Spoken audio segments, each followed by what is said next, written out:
Hello সবাইকে, আজ আমি বানিয়ে নিচ্ছি পনির রোল।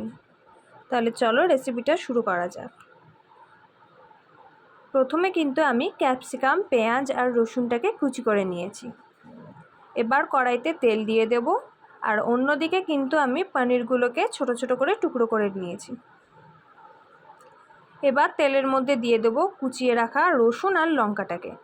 একে 1 মিনিটের মতো ভেজে নিয়ে এর মধ্যে কিন্তু দিয়ে দেব কেটে রাখা পেঁয়াজ। এবার পেঁয়াজটাকে 2 থেকে 3 মিনিটের মতো ভেজে নেব, তবে বেশি কিন্তু ভাজার কোনো দরকার নেই। এবার এর মধ্যে দিয়ে দেব আগে থেকে কেটে রাখা ক্যাপসিকাম।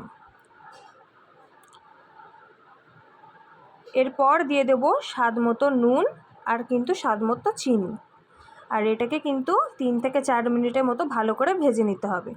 এরপর সমস্ত সসগুলো দেওয়ার পালা। প্রথমে আমি দিয়ে দিলাম 2 চামচ মতো টমেটো সস, 1 চামচ মতো সয়া সস, 1 চামচ ভিনিগার আর কিছুটা পরিমাণে চিলি সস।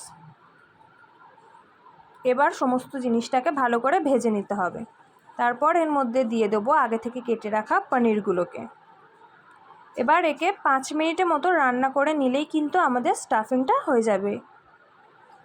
অন্যদিকে আমি রোলের জন্য রুটিটাকে আগেই একটা ডিম দিয়ে ভেজে নিয়েছিলাম।